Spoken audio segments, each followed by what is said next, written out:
I should also point out that Susan Lindauer, I hope I'm saying the name right, she provided me with some information in the speech that I heard from her that gives... anyways, she supported my claim that I made, that there were tracking beacons within the building. She didn't say that there were tracking beacons. She said that there was heightened... the technology on the airplane was heightened. Because we all know that when we get on an airplane, that cell phones don't work at certain altitudes. Well, on this day, cell phones were able to be used. And Susan pointed out that GPS only works at certain altitudes.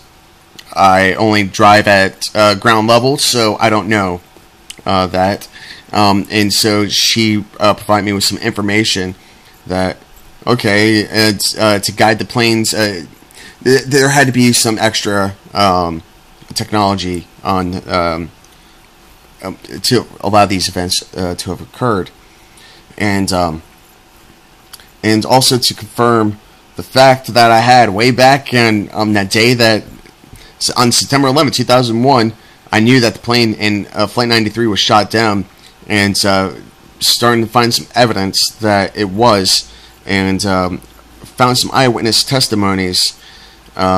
Where an eyewitness was speaking to his buddy, and a retired Air Force pilot, overheard the conversation and said, "Yeah, the reason why our lights flickered is because right before we sent out a charge, or before we sent out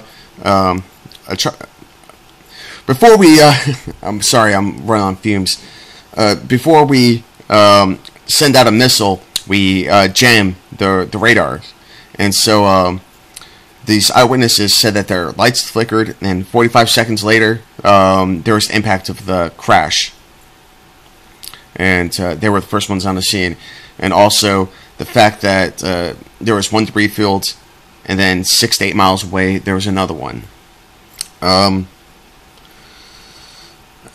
I mean, and this also goes, because from what I know, is that there's more atmosphere, there's more elements in the lower altitudes than the higher altitudes, and so planes have their abilities to fly at low altitudes significantly different from at higher altitudes, because the air is thicker in lower altitudes.